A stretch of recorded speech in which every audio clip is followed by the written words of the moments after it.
In the garden, you remember that God said it is not good for man to be alone. And so then God had a plan to fulfill that void and that gap, and we call that the family. But sometimes what man did when he was not alone, when he was with others, was not what it ought to have been. And so when you think about the Tower of Babel, and so God punished them when they were trying to use their togetherness in a way that was in rebellion to God.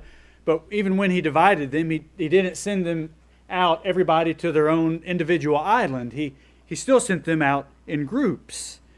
And so from the beginning, it's been clear God's plan is for man to work together. And at least from a concept of society and culture, that's pretty much what people have done. People stay together and they work together. Whether that's a family meeting because some decision is going to be made that affects everyone, and so the family meets, or maybe at your job you have to have a safety meeting of some kind. In school, maybe you have in addition to class, then you have a study group. And then in our work as a church, we assemble, we meet. What I want to do tonight is show us or remind us the practical nature of people working together. Look at a history of assemblies, of groups of people meeting together. Just do an overview of that in Scripture, and then look at some of the lessons that we draw from that. So in Genesis chapter 49 and verse 1, remember Jacob has been brought into Egypt, and so he called his sons and said, "Gather together, that I may tell you what shall befall you in the last days." And so this was this was his last day on the earth, and he didn't want to spend it by himself. He wanted to spend it with others, and so he called a family meeting. And this was literally a chapter of prophecy that God gave him. But this just illustrates when people work together, they need to be together in working together. Jacob did that.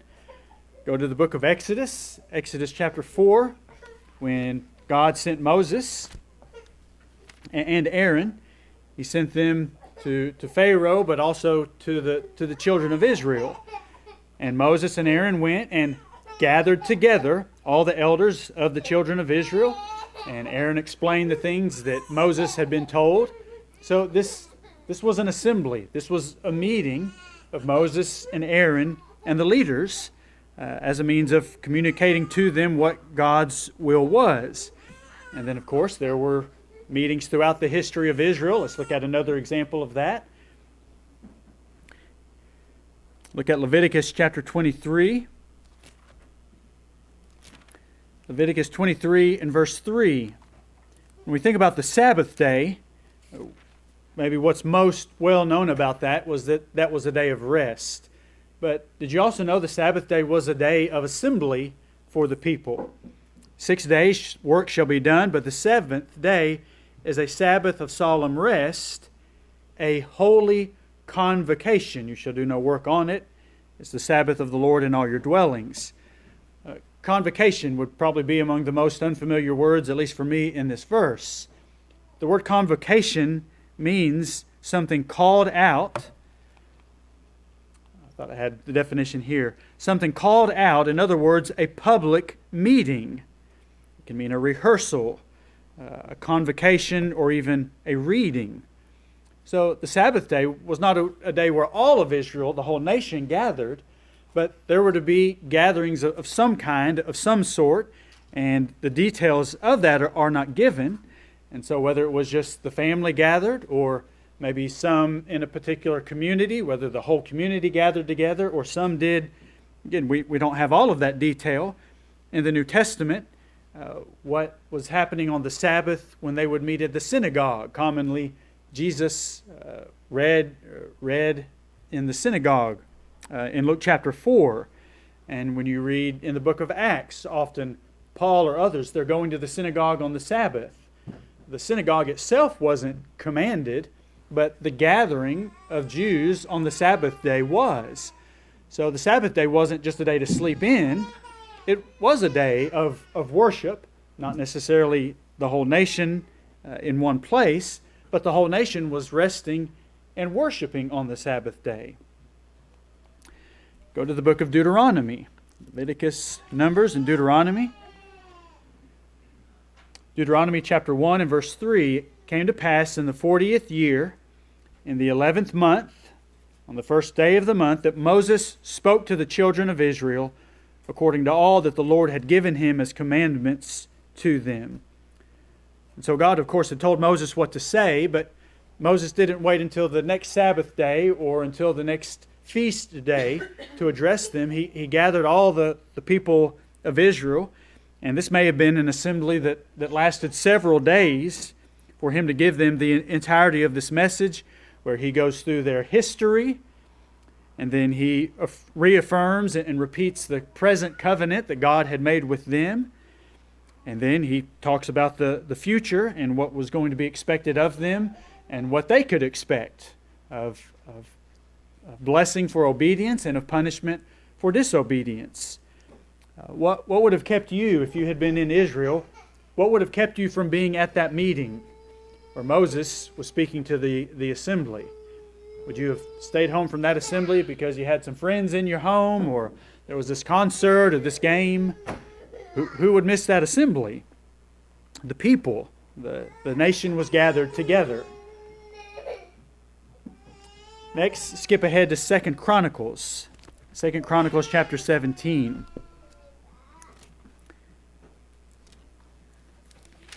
2 Chronicles chapter 17. Here Jehoshaphat is the king. And in the 3rd year of his reign, he sent his leaders, Ben-Hail, Obadiah, Zechariah, Nethanel, and Micaiah, to teach in the cities of Judah. And with them he sent the Levites. And I'm going to skip that group of names, so drop down to verse 9. So he sent the Levites out. So they taught in Judah and had the book of the law of the Lord with them. They went throughout all the cities of Judah and taught the people. What I want you to notice here is there were some gatherings from city to city that were led by the priests and by the Levites. This was not one of the 3 annual gatherings when they all had to come to Jerusalem. There was teaching on those occasions. This wasn't specifically the Sabbath teaching, though they might have used that occasion. But they went from city to city and had extra times of teaching, whatever. They didn't have a specific title for it. But remember, the Levites had 48 cities in Numbers 35, 48 cities that would be near to the cities of the Israelites. And so whether the Levites called the people to their cities or no, what this says was that they went out throughout all the cities of Judah and taught the people. We might call that a Bible class, but whatever you call it, there was some private occasions of teaching in addition to the regular more private gatherings on the Sabbath day, in addition to the 3 occasions where they all had to gather in Jerusalem. Here were some additional opportunities to teach because Jehoshaphat saw that there was a need for that in the nation. Why didn't other kings think to do this? I don't know. But Israel was benefited because of these additional occasions of teaching. He wasn't trying to create some kind of new holy day in addition to what God had commanded, but as a leader of the people and in his spiritual leadership, he provided these additional occasions of teaching. Go to the book of Ezra. So the people go into captivity. That takes you to the end of the book of 2 Chronicles. In the book of Ezra now, God is providing a way for them to come back to their land. God used King Cyrus, just as Isaiah prophesied of him by name 150 years before he was born and before he did those things. But now they come back into the land, and of course they've been away from Jerusalem. They couldn't go to Jerusalem. They couldn't have the Levites come and teach them as they could when they lived in their home. So they come back to the land, and Ezra notices in verse 6, Ezra rose up from before the house of God and went into the chamber of Jehohanan, the son of Eliashib. And when he came there, he ate no bread and drank no water, for he mourned because of the guilt of those from the captivity. So he sees a problem. He's saddened by the sin he sees among God's people. And so verse 7, he prayed and fasted about that. But now verse 7, they issued a proclamation throughout Judah and Jerusalem to all the descendants of the captivity that they must gather at Jerusalem, and that whoever would not come within 3 days, according to the instruction of the leaders and elders, all his property would be confiscated, and he himself would be separated from the assembly of those from the captivity. Look how serious this meeting was. And Ezra was not some renegade. He goes back. He's trying to restore the people back to God. So he's among the leaders, and the leaders had this right to call this meeting. And notice, if you were not at this meeting, you sure better have a good reason, or your property's confiscated, and then you're going to be separated from the nation. Those who forsook the assembling of themselves faced serious consequences. God appointed leaders to identify the needs of the people, and the need among them being times where they needed to be together. So that's the Old Testament. I'm sure there are some other examples. In the New Testament, there are still meetings because there are still people working together, and so they need to meet together in the process of working together. In Acts chapter 20 and verse 7, now on the first day of the week, when the disciples came together to break bread, Paul, ready to depart the next day, spoke to them and continued his message until midnight. Reading just this verse alone, there may not be much that jumps out or that seems unusual, but if you read the book of Acts as a whole, how often does Luke talk about, well, on the third day of the week, Paul caught a ship and sailed to Corinth. And on the fifth day of the week, Paul entered into the home of such and such. The particular day of the week in which events occurred is not a common detail that Luke just throws in. So, looking at the book of Acts as a whole, when Luke does identify the first day of the week, what's some event that would be associated with the first day of the week? Well, Matthew and Mark and Luke and John, who don't always give us the same details, when they even talk about the same thing, when they talk about the resurrection of Jesus, they all talk about the first day of the week. And so Luke calls that to mind here when he identifies the time in which the church assembled. I won't turn and read it, but in 1 Corinthians 16 and verse 2, again, Paul doesn't commonly throughout his letters write to the churches and say, now on the second day of the week, y'all should meet together and read Scripture. And on the fifth day of the week, it would be good for everyone to assemble and pray together. He just doesn't connect the things that he publicly or privately, the things that he teaches them to do. He does not associate those with a particular day of the week.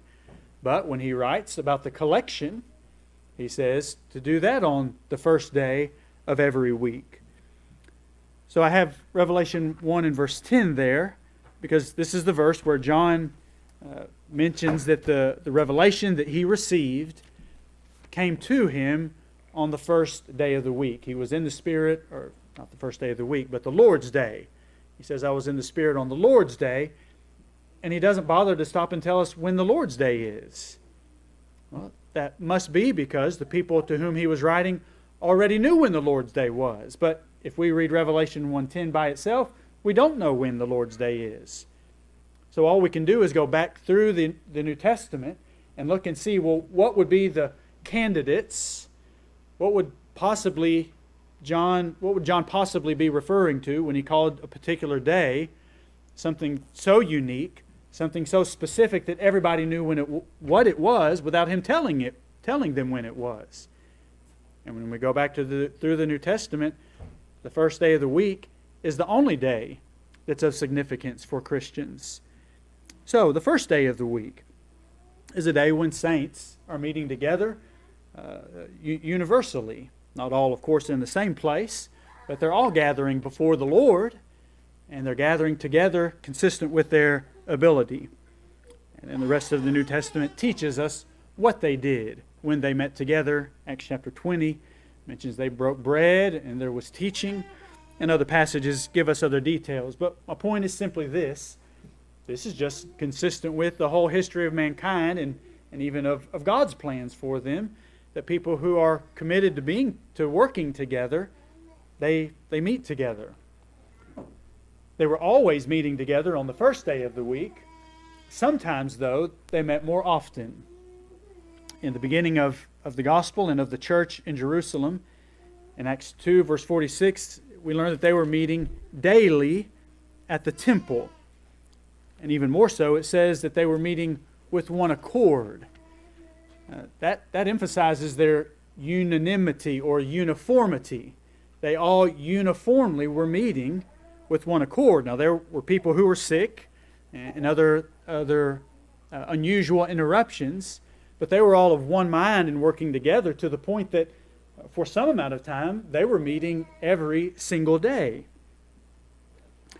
But that was just temporary, because later it becomes clear that they're not meeting every day. Because in Acts chapter 6 and verse 2, when the problem arose with the widows, it says that verse 2, the 12 summoned the multitude of the disciples. Well, if they were already still meeting every day, they wouldn't need to summon them. They would just tell them when they gathered together daily at the temple. So this implies that had ended. And there's another occasion where in Acts 14:27, Paul comes back to Antioch.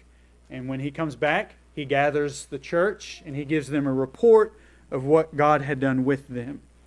So what this illustrates is, while every church was meeting every first day of the week, from place to place there was flexibility. God gave room for judgment of whether or not they would meet in addition to the first day of the week, and how often they would meet in addition to that if they chose to do so. So this is a part of the wisdom of God, that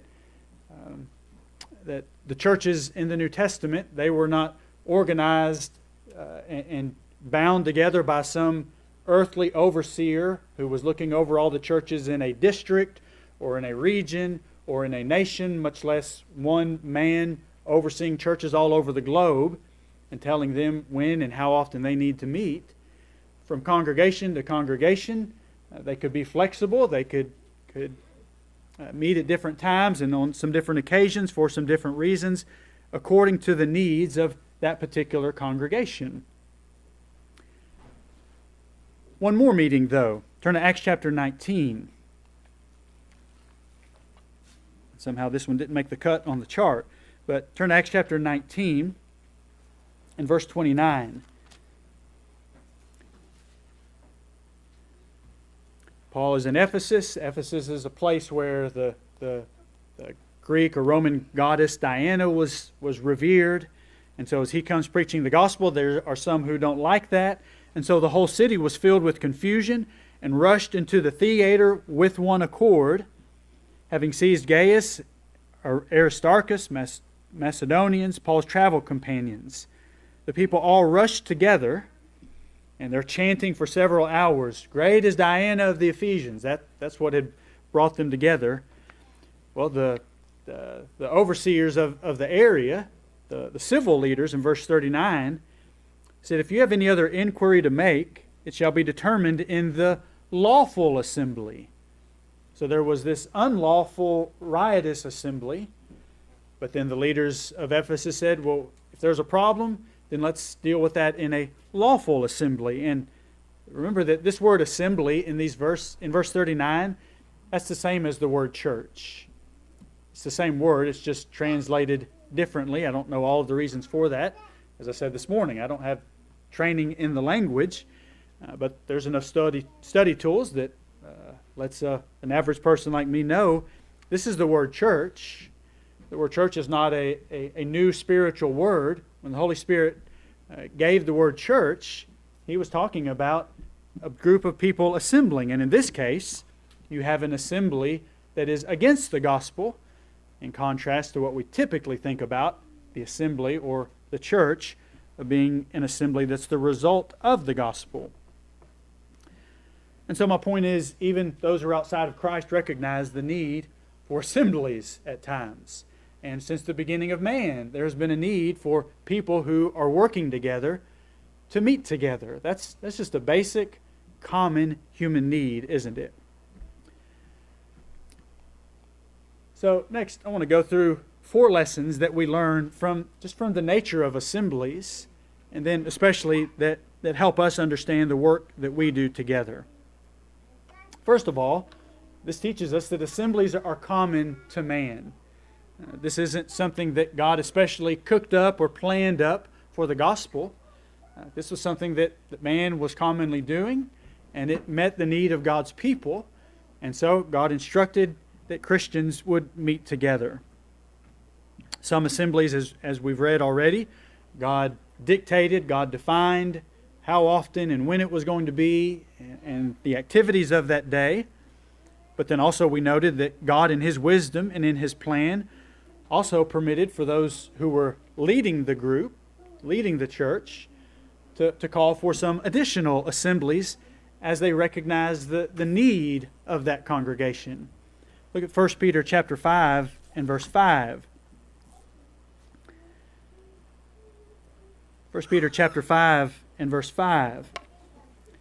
Verse 1 begins where Peter is addressing the elders, the overseers, and they were simply overseeing the church that was among them. So he addresses them. But then in verse 5 he says, "Likewise, you younger people, submit yourselves to your elders." But notice this, "All of you be submissive to one another and be clothed with humility." In other words, when we're working together, we all have to be willing to give and to take. And sometimes I need to do something that wasn't my idea, and maybe I didn't even think it was the best idea. But if we're going to work together, then we're going to be together. And so assemblies take on that nature. God called us a church. When He did so, He's calling us an assembly. An assembly needs to do what? An assembly needs to do what they are. They need to assemble. And so God has revealed a plan for us to assemble, and He's appointed leaders at times who would call us together as well. So this is nothing new. This is simply in the nature of people working together. Secondly, think about examples of meetings you've been to that have been successful and useful, and think about some that you have been at that were just a waste of time. When maybe people just showed up and they didn't know why they were there, or maybe everybody showed up, but there was really no one who helped the meeting move along, and so everybody's kind of sitting there looking at each other. What are we going to do next? Or what are we going to do now? Well, are we finished? I don't know. Well, one person got up and walked out, so I guess we're finished. When there's not a common purpose, when people are there for different reasons, then that meeting, that gathering, that assembly is usually not going to be very productive. Every meeting requires a common purpose in order to be successful. In 1 Corinthians chapter 11 and verse 18, Paul is writing about what we do in the church, meaning in the assembly. And so Paul's talking about the Lord's Supper there because we are the assembly of Jesus Christ. So what's the purpose, or what are some of the purposes, should probably say, for that assembly? Let me go in a different order than I have here. Hebrews chapter 10, verses 24 and 25. So if you're going to a meeting, going to a safety meeting at work, if you're really interested in being there, then before the meeting, and maybe even on the way in particular, you're getting your mind set for what you're supposed to say, or what you're supposed to listen for, what you're going to do. If you've got some responsibility, whatever it is, you want to be ready for it. The same would be true of our gatherings, of our assembly, that ahead of time we think about why, not just that we're going, hopefully that decision has been made, but we consistently remind ourselves of why we are going. In Hebrews 10:24, let us consider one another in order to stir up love and good works. And if we consider one another, then he continues on in verse 25, then we won't forsake the assembling of ourselves. But what I'm focusing on here is, what's the purpose that he describes here, or the purposes? Well, when I don't just go to the safety meeting, but I'm going to that safety meeting in order to accomplish whatever the goal or the objective was, that's how that safety meeting accomplishes something. When I come to the assembly and it's in my mind, I have to refresh it and renew it every single time, but I know that I'm going there in order to stir somebody else up, in order to encourage someone else up, in order to exhort somebody else. And I don't have to be up front to exhort others, but if that's why I came here, was to stir up, to encourage, and to exhort other people, then I'll probably do that during the time that I'm here. Turn to John chapter 4. What else ought to be in our mind? Well, we know what we're going to do. It's said in our mind, we're going to worship God. I will do that, but why am I doing that? Well, isn't the why just as important as the what?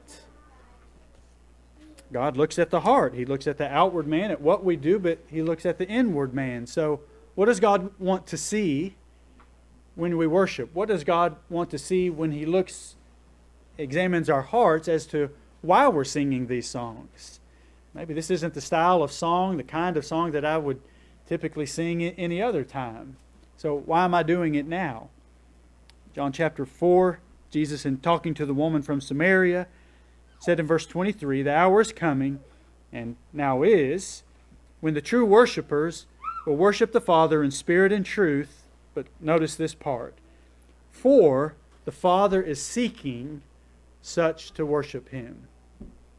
When I come to worship God, if it's in my mind what I'm doing and why I'm doing it, why am I offering God worship? Because He wants it.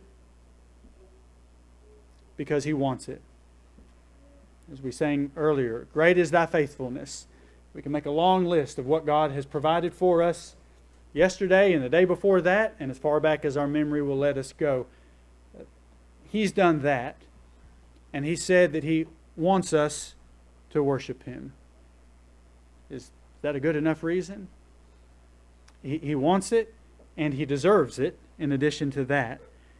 And so, if everybody who gathers, as said in Acts 2:46, they gathered with one accord. If everybody who gathers is not just there, but they're there for the same purposes. If everybody is there, and if everybody is there to exhort somebody else, stir somebody else up to love, stir others up to good works, and they're there not primarily for the others or only for the others, but they are there because God desires it and because God deserves it. And I don't think you'll have anybody walking out saying, "Well, I didn't get anything out of that." Well, you put something into it, and if you'll put these motivations into it, then it's almost certain that's what you'll get out of it. Why is worship sometimes considered boring? It's because people aren't putting these things into it. It's because worship in our society is often viewed parallel with entertainment. And so I want to hear something that's exciting and that thrills me and that just makes me feel good, kind of like that song that I hear on the radio does. I want that same kind of inward reaction, and it's up to someone else to stir that up in me. Oh no. Hebrews 10 said, no, you go to do the stirring.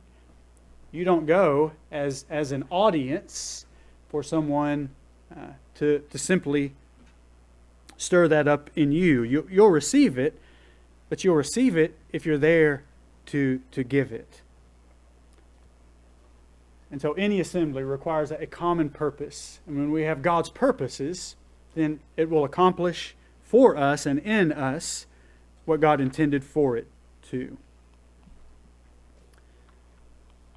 Third, think about an assembly requires a place. In Ephesus, when they had that riot, they went to the theater. That was a place where a lot of people could gather. Any assembly requires a place to assemble, but also the place has to fit the purpose. The place has to fit the purpose. God, as we studied this morning the subject of baptism. And so, since baptism is God's instruction, does the church have authority to purchase water? Maybe we don't think of it that way, but for sure, the church can purchase water so that someone could be baptized. Well, if the church can purchase water for one reason, for baptism, can the church purchase water just for any reason? To help put out wildfires, to water community gardens. What about swim training? Could the church purchase water for swim training because, hey, that saves lives? Well, it'd be good for people to have swim training, but Jesus didn't come and die so that sinners could be saved and so that Christians could work together so that people could learn how to swim. That's Willie gave a good summary this morning of why we give and what that is for. And swim training, I don't think, fell into the categories of the things that he summarized that are from Scripture. So I think you can see the difference in buying water for baptism versus buying water for extinguishing wildfires. So think about the same, because pretty regularly the Christians are asking, sometimes for different reasons, but it's been asked, well, the church in the New Testament, they didn't own property. The church in the New Testament, they didn't own a building, and yet we do that.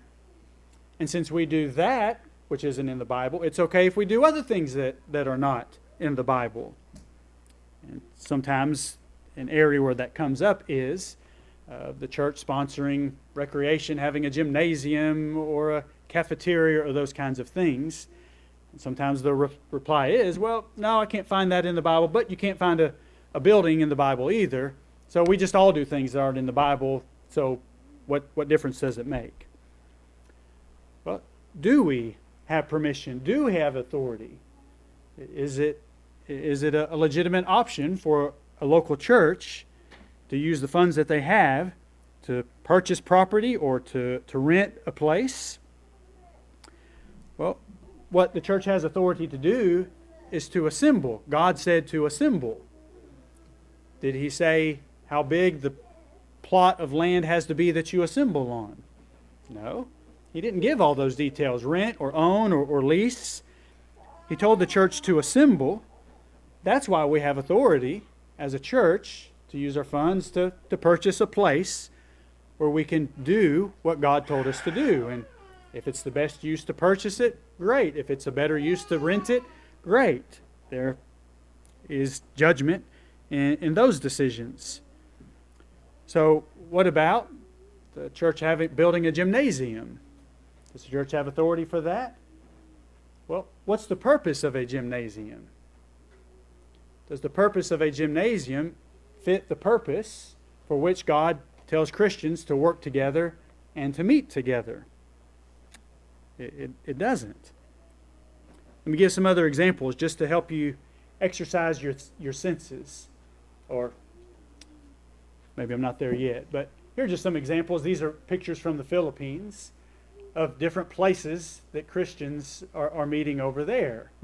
And so a different, sometimes it's a small classroom, sometimes it's larger or smaller, sometimes it's just outside somebody's home, sometimes it's not covered at all, sometimes it may be covered with a tarp, just as a temporary structure. But in each of these cases, the place fits the purpose of the meeting, of the gathering. And so that's why there's an assembly for that kind of place. But what about these examples? Which fits the purpose for which we gather? Could the church purchase heat? Well, especially living here, we like to be able to purchase some heat. That fits a purpose. But what about hot chocolate? Does that fit the purpose for which we gather? Having a restroom. Sometimes people say that. Well, You say we shouldn't have a gym. Well, you have a restroom, and in the Bible, where did the church have a restroom? Well, why do we have a restroom? Because that's a part of assembling. We could not assemble for very long if we didn't have a place for such. But can you see the difference in that? Well, restroom's not in the Bible, and since it isn't, then we can have a game room because the game room's not in the Bible. Can you see the difference in the two? One fits the purpose for which we gather, and one doesn't. Well, there's no nursery in the Bible. There's no playground in the Bible. So does that mean we can have both? Well, which one helps us, contributes to us being able to assemble? Having a room where a father or a mother could take a little one, that's a part of, that aids an assembly. That's what we're here to do, is to assemble. Can the church buy a cup? In the Bible, we don't read about the church owning any cups. Well, what's the purpose of the cup? If it's a cup so we can drink, Jesus told us to drink, and when he told us to drink and he didn't command the nature of the container, then we have judgment. We have room for opinion of working together to decide what's the best container for the fruit of the vine. Oh, well, we can buy containers, so we can buy coffee mugs. Neither one's in the Bible. You get the point. What we have, what we use, just needs to fit the purpose, and the purpose needs to fit something that God has instructed us to do. So we can have a Bible class. Well, there's nothing called a Bible class in the Bible, but there were teachers, and when teachers teach, usually the people they're teaching might be called a class. So since we can have a Bible class, does that mean we can have a math class? I think you get the point. So the place, when we're talking about a building, why can we have a building? Because God told us to assemble. But if we're going to have a building, the building needs to fit the purpose for what we're doing. And that helps us then to maneuver through and work through what we can do or can't do, can purchase, can't purchase. It goes back to what has God told us to do. And if we have a place, then it needs to be a place that fits the purpose for which God calls us together. One more, when we think about an assembly, it's simply a way to meet common needs. Every assembly ought to involve the things that relate to everybody who's present. It's an efficient way of meeting needs that I have, and that you have, and that he has, and that she has, whether no matter how old or young or spiritually mature or immature, there are some things that as Christians we all need, we all have in common. So how are we going to meet those needs? Well, I guess we might think of the possibilities, and just one-on-one, he might get with her here or there and someone else, but how long would it take? Well, it makes sense. This is an efficient way for us to meet the mutual needs that we have. And so those Old Testament examples that we looked at, Jacob called all his sons together. I guess he could have met with them one at a time privately, but there was a benefit for them all meeting together. Moses could not meet with every Israelite individually. There were at least hundreds of thousands of them. They came together. It met needs that they all shared. And God knows that we have needs, and he's provided a way in which we can meet those needs. And one way that we meet those needs is by meeting together. His commandments are for our good always. They're not burdensome. 1 John chapter 5 and verse 3. Nothing God instructs us to do makes our life harder and is not to our benefit. And that's always been who God is. In Deuteronomy 6 and verse 24, Moses told the people that God has made this covenant, and the things that he's commanded us are for our good always. And so you can apply that to every assembly that we looked at. And then we see why we ought not forsake the assembling of ourselves. And there's a difference in being absent and forsaking something. We all knew that in school. You had to have that pink slip. There was a difference in an excused absence and an unexcused. And God didn't make me or you to be the police for everybody, for everyone. But in our own heart, we need to search, am I not able or am I able? Am I absent or am I forsaking? There's a distinct, a definite difference. But I need to be there because there is something that is efficient and necessary and needful for myself and for others. And God meets some of those needs by bringing us together. Last, turn to Philippians chapter 1 and verse 27. The word strife has a negative connection, but strive is something different. Striving together. Philippians 1 verse 27, he says, "Let your conduct be worthy of the gospel of Christ, so that whether I come and see you or am absent, I may hear of your affairs, that you stand fast in one spirit, with one mind, striving together for the faith of the gospel." Our assemblies, our gatherings, our meetings, think of them in this language that Paul uses. Think of them as one way, not the only way, but think of them as one way that we are striving together. Think about, how does a family strive together? There's not just one answer, there's not just one way, but every family has to strive together. First example I meant to give was a body. Think about how a body strives together. Every part, and they do different things, but they're still connected, and all that they do is to the benefit of one another.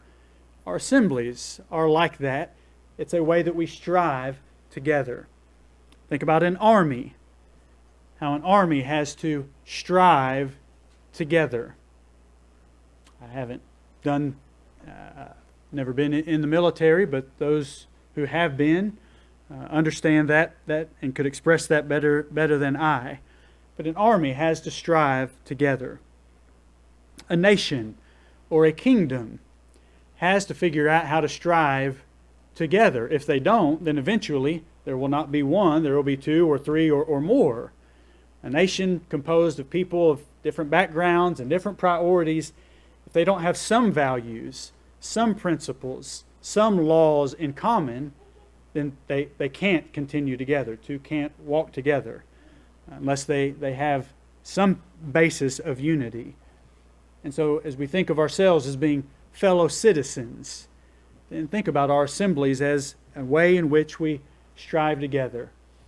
And then because God called us church, and sometimes I wonder if assembly wouldn't just be a better, simpler, more common, relatable translation of that word, but I'm not in charge and don't need to be. When we think about God calling us a church, He called us an assembly. And so, why do we meet? Well, because we do what God said we are. An assembly, a church, striving together for the faith of the gospel. Assembling is common to man. Let's determine that simply with the things that are in our control, and there's plenty of things in life that are not in our control, but that the things that are in our control, we will invest ourselves, our heart, our soul, our mind, our strength in one another. That's what our assemblies are. It's an investment in one another. You're going to spend eternity in an assembly. Not this one. But Jesus said there's a broad way and there's a narrow way. The broad way leads to destruction. There's a group of people who are going to leave this world and they're going to spend eternity in an assembly that Jesus called destruction. And there's a narrow way, a confined way, a more difficult way that leads to life. And the end of that way is a gathering, is a meeting, is an assembly before the throne of God and in the presence of God in heaven. Turn to number 338 and think about those two assemblies and think about which assembly you'll spend eternity in. And if your sins have not been forgiven, then hell will be your assembly place. If you know that and you're ready tonight to confess your faith that Jesus is the Christ, and to be baptized based upon that faith, then we invite you, and Christ calls you to Himself. If as a Christian you need to turn back to Him, if you have forgotten Him, neglected Him, forsaken Him in some way, and we can call you back and encourage you back. Tell us how we could help as we stand and sing.